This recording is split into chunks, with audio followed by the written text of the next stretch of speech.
শুধুমাত্র আটা আর আলু দিয়ে এতটাই লোভনীয় স্বাদের নাস্তা বানিয়ে নেওয়া যায়। একবার বানিয়ে খেলে বারবার খেতে মন চাইবে। হুট করে বাসায় মেহমান আসলে অথবা বিকালের নাস্তার জন্য ঝটপট এই স্ন্যাক্স রেসিপি দুইটা মাত্র 10 মিনিটের মধ্যেই তৈরি করে নেওয়া যায়। আর বানিয়ে যাকেই খাওয়াবেন সে আপনার প্রশংসা করতে বাধ্য হবে। দুর্দান্ত স্বাদের নাস্তাগুলো বানিয়ে নেওয়া এতটাই সহজ, ঘরে থাকা সামান্য কিছু উপকরণে ইজিলি তৈরি করে নেওয়া যায়। তো আশা করছি বরাবরের মতোই আজকের আমার এই রেসিপি দুইটাও আপনাদের অনেক ভালো লাগবে এবং উপকারে আসবে। আর ভালো লাগলে অবশ্যই একটি লাইক দিয়ে শেষ পর্যন্ত সাথেই থাকবেন। তো আসসালামু আলাইকুম এভরিওয়ান, সবাইকে স্বাগতম জানাচ্ছি রেসিপিজ বাই স্নেহজ মম চ্যানেলে। আশা করছি সকলেই অনেক ভালো আছেন এবং সুস্থ আছেন। সো আর কথা না বাড়িয়ে চলে যাচ্ছি এবারের মেকিং প্রসেসিংয়ে। আচ্ছা, তো এখানে এবার আমি একটি মিক্সিং বোল নিয়ে নিলাম।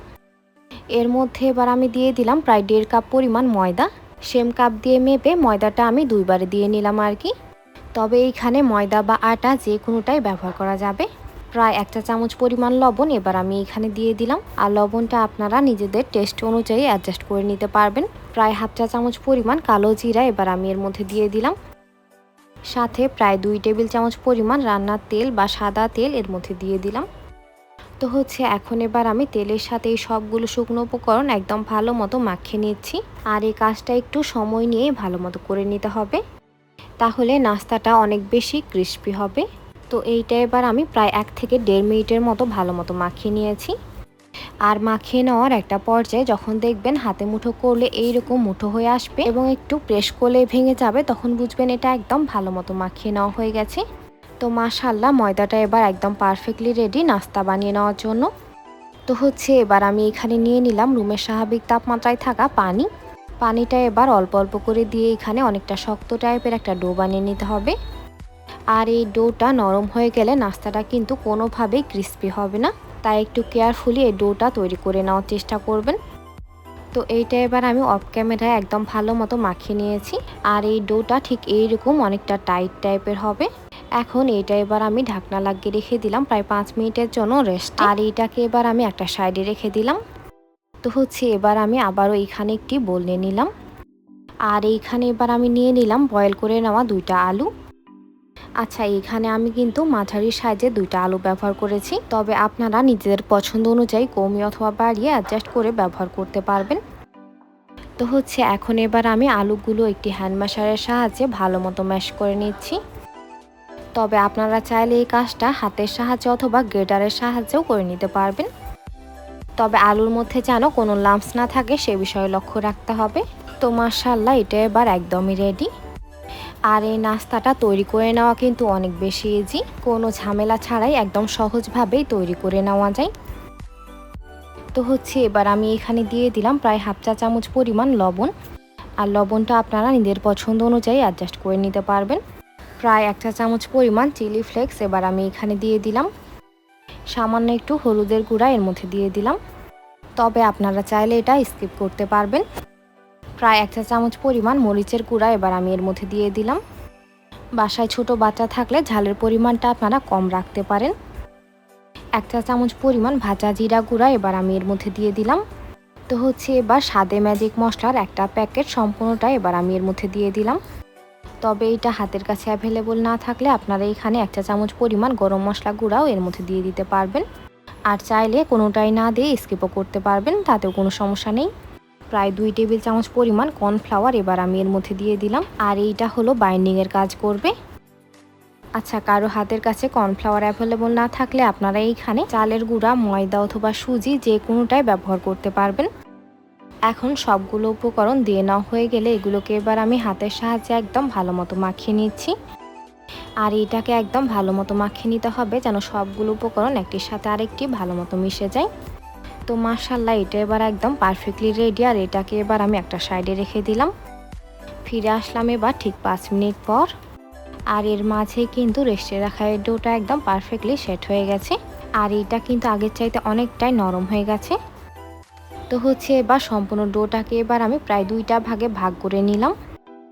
আর এইটাকে এবার 2 হাতের সাহায্যে ঘুরিয়ে রুটি বানানোর জন্য বল বানিয়ে নিলাম। সেমভাবে করে পরেরটাও তৈরি করে নিলাম। এখান থেকে এবার একটি বল নিয়ে এটাকে হাত দিয়ে প্রেস করে সামান্য একটু চ্যাপটা করে নিলাম।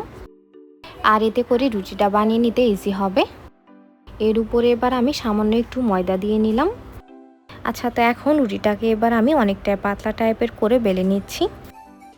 আর আপনারাও একটু যতটা সম্ভব বড় আর পাতলা করে নেওয়ার চেষ্টা করবেন, তাহলে নাস্তাটা খেতে অনেক বেশি মুচমুচে হবে। তো মাশাআল্লাহ, এর মাঝে আমার কিন্তু একটি রুটি বেলে নেওয়া হয়ে গেল। আর এইটা আমি ঠিক এইরকম পাতলা টাইপের করে বেলে নিয়েছি। তো এখন এবার আমি রুটিটার মধ্যে একটা বোল বসিয়ে দিলাম। তো এবার আমি এখানে নিয়ে নিলাম আগে থেকে ম্যাশ করে রাখা আলুটা। আলুর এই কিমাটা এবার হাতের সাহায্যে বা স্পুনের সাহায্যে রুটিটার চারপাশে একদম ভালো মতো লাগিয়ে নিতে হবে। তো লাস্টে আমি চামচের সাহায্যে একদম ভালো মতো ফিনিশিং দিয়ে নিলাম। আর মধ্যের বোলটা এবার আমি উঠিয়ে রেখে দিলাম। আচ্ছা, তো এখন এবার আমি একটি পিৎজা কাটারের সাহায্যে রুটিটাকে প্রায় 16টা ভাগে ভাগ করে নিলাম। তবে আপনারা চাইলে এটা এর থেকে কম বা বেশি ভাগ করেও কেটে নিতে পারবেন। এখন রুটির এই স্লাইসগুলোকে এবার আমি একটা সাইড থেকে এরকমভাবে করে রোল করে নিচ্ছি। আর এই কাজটা আমি ঠিক কীরকমভাবে করে নিচ্ছি আশা করি আপনারা দেখে নিশ্চয়ই বুঝে নিয়েছেন। এই প্রসেসটা কিন্তু একদম খুবই ইজি। একটা সাইড থেকে এইরকমভাবে রোল করে নিলেই নাস্তাটা তৈরি হয়ে যায়। আর সেমভাবে করে আমি সবগুলোই তৈরি করে নিচ্ছি। আর লাস্টের অংশটা কিন্তু একটু চেপে ভালো মতো লাগিয়ে নিতে হবে, নয়তো ফ্রাই করে নেওয়ার সময় ওই অংশটা খুলে যাওয়ার সম্ভাবনা রয়েছে। তো এখন এবার আমি সেমভাবে করে সবগুলো নাস্তা তৈরি করে নিলাম। আর এগুলোকে এবার আমি ফ্রাই করে নেওয়ার জন্য চুলায় নিয়ে চলে যাচ্ছি। তো এবার আমি চুলায় একটি প্যানে তেল একদম লো মিডিয়াম হিটে ভালো মতো গরম করে নিয়েছি। আর তেলটা কিন্তু বেশি গরম করলে নাস্তাগুলো কিন্তু মুচমুচে হবে না, বরং পুড়ে যাওয়ার সম্ভাবনা রয়েছে। তাই চুলার আঁচ একেবারে লো মিডিয়াম হিটে রেখে নাস্তাগুলো একটু সময় নিয়ে ভালো মতো ভেজে নিতে হবে। আর এইগুলোকে অবশ্যই কিছুক্ষণ পর পর উল্টিয়ে পাল্টিয়ে দিতে হবে, তাহলে দুইটা সাইডই সমানভাবে মুচমুচে হবে। তো চুলার আঁচ একেবারে লো মিডিয়াম হিটে রেখে নাস্তাগুলোকে এবার আমি 5 থেকে 6 মিনিটের মতো ভালো মতো ভেজে নিচ্ছি। সো ভিউয়ার্স, আপনারা যারা এতক্ষণ পর্যন্ত আমার ভিডিওটি দেখছেন অথচ আমার চ্যানেলটি সাবস্ক্রাইব করেননি, তারা অবশ্যই আমার চ্যানেলটি সাবস্ক্রাইব করে দিবেন এবং পাশে থাকা বেল আইকনে ক্লিক করে দিবেন আমার পরবর্তী ভিডিও নোটিফিকেশন সবার আগে পেতে। আর অলরেডি যারা সাবস্ক্রাইব করে ফেলেছেন তাদের জানাচ্ছি অসংখ্য ধন্যবাদ। তো এগুলোর মধ্যে এবার খুব সুন্দর একটা কালার চলে এসেছে। তো এইগুলোকে এবার আমি উঠিয়ে নিচ্ছি। আর এইগুলোকে উঠিয়ে অবশ্যই এর মধ্যে রেস্টা তেলটা ভালো মতো ছাড়িয়ে নিতে হবে। তো এরই মাঝে তৈরি হয়ে গেল অসম্ভব মজাদার এবং মুচমুচে আলুর রোল সামুচা। তো নাস্তাটা যে কত অল্প সময় এবং অল্প উপকরণে তৈরি করে নেওয়া যায় আশা করি আপনারা দেখে নিশ্চয়ই বুঝে নিয়েছেন। সো ভিউয়ার্স, রেসিপিটি ভালো লাগলে বাসায় একবার অবশ্যই ট্রাই করবেন। আর রেসিপিটি কেমন লাগলো অবশ্যই একটু কমেন্ট করে জানাবেন। আর ভালো লাগলে অবশ্যই ফ্রেন্ডস এবং ফ্যামিলির সাথে শেয়ার করবেন। তো এবার আমি আটার আলু দিয়ে দুর্দান্ত স্বাদের আরও একটি নাস্তা রেসিপি আপনাদের সাথে শেয়ার করব। আশা করছি এই রেসিপিটাও আপনাদের অনেক ভালো লাগবে এবং উপকারে আসবে। আর ভালো লাগলে অবশ্যই শেষ পর্যন্ত সাথেই থাকবেন। আচ্ছা, তো ফার্স্টে এবার আমি নাস্তার ভিতরের ফিলিংটা তৈরি করে নিচ্ছি। তো এবার আমি চুলার উপরে একটি প্যান বসিয়ে দিলাম।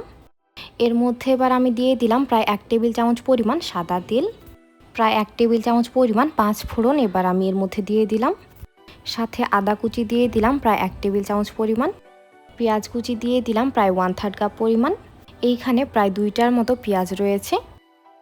তো এখন এবার আমি একটি স্পুনের সাহায্যে এগুলোকে নাড়িয়ে ছাড়িয়ে হালকা করে একটু ভেজে নিচ্ছি। এইখানে তেলের পরিমাণটা একটু কম মনে হচ্ছিল, তাই এখানে এবার আমি এর মধ্যে আবারও প্রায় 1 টেবিল চামচ পরিমাণ সাদা তেল দিয়ে দিলাম। এই নাস্তাটা বানাতে কিন্তু খুব বেশি মশলা বা খুব বেশি উপকরণের প্রয়োজন হয় না, আর খুব অল্প সময়ে ঝটপট তৈরি করে নেওয়া যায়। তো এইগুলোকে এবার আমি হালকা করে জাস্ট 2 মিনিটের মতো ভালো মতো ভেজে নিলাম। দেন এবার আমি এইখানে দিয়ে দিলাম প্রায় 1/2 কাপ পরিমাণ গাজর কুচি। আর এইখানে আমি ফ্রোজেন গাজরটা ব্যবহার করছি, তবে আপনারা চাইলে ফ্রেশ গাজর কুচিও ব্যবহার করতে পারেন, তাহলে আরও বেশি ভালো হবে। আর গাজরটা স্কিপ করে আপনারা চাইলে অন্য যে কোনো সবজিও ব্যবহার করতে পারবেন, যেমন বাঁধাকপি, মূলা অথবা বরবটি, যে কোনোটাই ব্যবহার করা যাবে। প্রায় 1 টেবিল চামচ পরিমাণ কাঁচামরিচ কুচি এবার আমি এর মধ্যে দিয়ে দিলাম। ক্যাপসিকাম দিয়ে দিলাম প্রায় 1/4 কাপ পরিমাণ। তো সবগুলোই ভেজিটেবলস দিয়ে নেওয়ার পর এগুলোকে আমি জাস্ট 30 সেকেন্ডের মতো হালকা করে একটু ভেজে নিলাম। দেন প্রায় 1/2 চা চামচ পরিমাণ লবণ এবার আমি এর মধ্যে দিয়ে দিলাম। সাথে দিয়ে দিলাম প্রায় 1/4 চা চামচ পরিমাণ হলুদের গুঁড়া, তবে চাইলে এটা স্কিপ করতে পারেন, তাতেও কোনো সমস্যা নেই। দিয়ে দিলাম প্রায় 1 চা চামচ পরিমাণ মরিচের গুঁড়া। আর ঝালটা আপনারা নিজের পছন্দ অনুযায়ী কমিয়ে অথবা বাড়িয়ে অ্যাডজাস্ট করে নিতে পারবেন। তো এবার সবগুলোই মশলা দিয়ে নেওয়ার পর এগুলোকে এবার আমি প্রায় 1 মিনিটের মতো ভালো মতো কষিয়ে নিলাম। দেন এইখানে এবার আমি নিয়ে নিলাম প্রায় 2টার মতো খোসা ছাড়িয়ে বয়েল করে নেওয়া আলু। তো আলুগুলোকে এবার আমি একটি গ্রেটারের সাহায্যে ভালো মতো গ্রেট করে নিচ্ছি। তবে আপনারা চাইলে এটা হাতের সাহায্যেও ম্যাশ করে নিতে পারবেন। তবে কেয়ারফুল থাকতে হবে যেন এর মধ্যে কোনো লাম্পস না থেকে যায়। তো এর মাঝে সম্পূর্ণ আলুটাই আমি সুন্দরভাবে করে গ্রেট করে নিয়েছি। এবার ভেজিটেবলসগুলোর মধ্যে আলুগুলো এবার আমি সুন্দরভাবে করে মিশিয়ে নিচ্ছি। আর এইটা এমনভাবে মিশিয়ে নিতে হবে যেন মশলাগুলো আলুর সাথে একদম ভালো মতো মিশে যায়। তো মাশাআল্লাহ, নাস্তার ফিলিংটা কিন্তু এবার একদমই রেডি। আর এবার আমি চুলাটা বন্ধ করে এটাকে উঠিয়ে একটা সাইডে রেখে দিচ্ছি। তো এখন এবার আমি এখানে একটি মিক্সিং বোল নিয়ে নিলাম। আর এর মধ্যে এবার আমি দিয়ে দিলাম প্রায় 1 কাপ প্লাস হাফ কাপ পরিমাণ আটা। আর এইখানে আটা বা ময়দা যে কোনোটাই ব্যবহার করা যাবে। তো আটাটা আমি সেম কাপে মেপে 2বারে দিয়ে নিলাম আর কি। এবার এর মধ্যে দিয়ে দিলাম প্রায় হাফ চা চামচ পরিমাণ লবণ। সাদা তেল দিয়ে দিলাম প্রায় 1 টেবিল চামচ পরিমাণ। কালো জিরা দিয়ে দিলাম প্রায় হাফ চা চামচ পরিমাণ। এবার সবগুলো উপকরণ নাড়িয়ে ছাড়িয়ে হাতের সাহায্যে একদম ভালো মতো মিশিয়ে নিচ্ছি। আর এই কাজটা একটু সময় নিয়ে ভালো মতো করে নিতে হবে, তাহলে নাস্তাটা অনেক বেশি ক্রিস্পি হবে। এগুলোকে এবার আমি প্রায় 2 মিনিটের মতো ভালো মতো মাখিয়ে নিয়েছি। আর মাখিয়ে নেওয়ার একটা পর্যায়ে যখন দেখবেন হাতে মুঠো করলে এইরকম মুঠো হয়ে আসবে এবং একটু প্রেস করলে ভেঙে যাবে, তখন বুঝবেন এটা একদম ভালো মতো মাখিয়ে নেওয়া হয়ে গেছে। তো এবার আমি এখানে নিয়ে নিলাম প্রায় 1 কাপ পরিমাণ রুমের স্বাভাবিক তাপমাত্রায় থাকা পানি। আর পানিটা অল্প অল্প করে দিয়ে অনেকটা সফট টাইপের একটা ডো বানিয়ে নিতে হবে। তো অফ ক্যামেরায় ডোটা এবার আমি একদম ভালো মতো মাখিয়ে নিয়েছি। আর এইটা এরকমভাবে করে অনেকটা সফট টাইপের করেই মাখিয়ে নিতে হবে। তো এইটা এবার আমি ঢাকনা লাগিয়ে রেখে দিলাম প্রায় 5 মিনিটের জন্য রেস্টে। ফিরে আসলাম আবারও ঠিক 5 মিনিট পর। আর এর মাঝে রেস্টে রাখা ডোটা কিন্তু আগের চাইতে অনেক বেশি সফট হয়ে গেছে। তো এটাকে এবার আমি আবারও একটু ভালো মতো মাখিয়ে ছোট ছোট এরকমভাবে করে লেচি কেটে নিচ্ছি। আর লেচিগুলো আপনারা ছোট অথবা বড়, লম্বা, গোল যে কোনো শেপে কেটে নিতে পারবেন। তো এইগুলোকে এবার আমি প্রায় 7টা ভাগে ভাগ করে নিলাম। এখন এগুলোকে এবার আমি 2 হাতের সাহায্যে সুন্দরভাবে করে রুটি বানানোর জন্য বল বানিয়ে নিলাম। আর সেমভাবে করে সবগুলোই তৈরি করে নিলাম। তো এবার এখান থেকে একটি লেচি নিয়ে 2 হাতের সাহায্যে প্রেস করে সামান্য একটু চ্যাপটা করে নিলাম। আর এর উপরে এবার সামান্য একটু সাদা তেল দিয়ে নিলাম। তবে আপনারা চাইলে এটা স্কিপ করতে পারেন, তাতেও কোনো সমস্যা নেই। তো এখানে আমি সামান্য একটু ময়দা দিয়ে রুটিটা আমি সুন্দরভাবে করে বেলে নিচ্ছি। তবে রুটিটা খুব একটা বেশি পাতলা করে বেলে নেওয়ার কোনো প্রয়োজন নেই। আমার কাছে একটু মোটা থাকলে বেশ ভালো লাগে, তবে আপনারা চাইলে একেবারে পাতলা করেও বেলে নিতে পারবেন, তাতেও কোনো সমস্যা নেই। তো এবার আগে থেকেই তৈরি করে রাখা ফিলিংটা প্রায় 1.5 টেবিল চামচ পরিমাণ এর মধ্যে দিয়ে নিলাম। এখন এটাকে এবার চারপাশ থেকে এরকমভাবে করে সুন্দরভাবে মুড়ে নিতে হবে। আর এই কাজটা একদমই ইজি, আপনারা একটু ভালো মতো দেখে নিলে ইনশাল্লাহ বুঝে যাবেন। তো রুটিটা এবার সুন্দরভাবে মুড়ে নেওয়ার পর এই সাইজটা এবার আমি হাতের সাহায্যে সুন্দরভাবে করে রাউন্ড শেপ দিয়ে নিচ্ছি। আর এর মাঝে মাশাআল্লাহ আমার একটি নাস্তা তৈরি হয়ে গেল। সেমভাবে করে এবার আমি আরও একটি নাস্তা তৈরি করে আপনাদের দেখিয়ে দিচ্ছি, যেন আপনাদের বুঝতে কোনো অসুবিধা না হয়। এই নাস্তাটা বানিয়ে নেওয়া এতটাই সহজ, হুটহাট বাসায় মেহমান আসলে কিংবা বাচ্চাদের টিফিনে কিন্তু ঝটপট তৈরি করে দেওয়া যায়। আর বাচ্চারা তো এটা খাওয়া শুরু করলে কোনোভাবেই থামবে না। আমার বাসায় তো এটা চুলা থেকে নামানো মাত্রই শেষ হয়ে যায়। তো সেমভাবে করে এবার আমি সবগুলোই নাস্তা তৈরি করে নিলাম। এগুলো এবার ফ্রাই করে নেওয়ার জন্য চুলার উপরে এবার আমি একটি প্যান বসিয়ে দিয়েছি।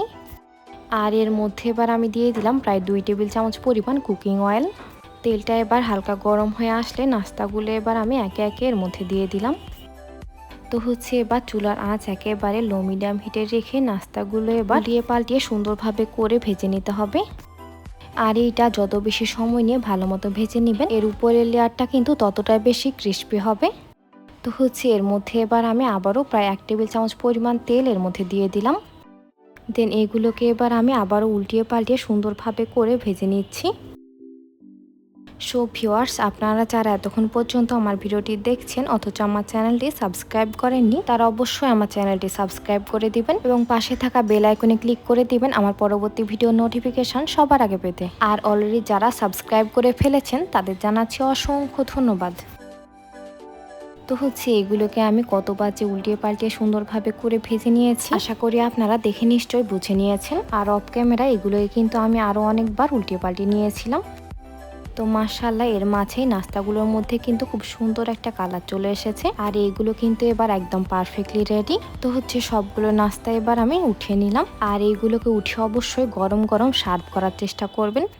তো এরই মাঝে তৈরি হয়ে গেল অসম্ভব মজাদার আটার আলু দিয়ে লোভনীয় স্বাদের নাস্তা। সো ভিউয়ার্স, রেসিপিটি ভালো লাগলে বাসায় একবার অবশ্যই ট্রাই করবেন। আর রেসিপিটি কেমন লাগলো অবশ্যই একটু কমেন্ট করে জানাবেন। আর ভালো লাগলে অবশ্যই ফ্রেন্ডস এবং ফ্যামিলির সাথে শেয়ার করবেন। তো এই নাস্তাটা যে কী পরিমাণ লোভনীয় হয়েছে সেটা এবার আমি ভেঙেও দেখিয়ে দিলাম। আশা করি আপনারা দেখে নিশ্চয়ই বুঝে নিয়েছেন। তো আজকের মতো এখানেই বিদায় নিচ্ছি। এতক্ষণ সাথে থাকার জন্য অসংখ্য ধন্যবাদ। আল্লাহ হাফেজ।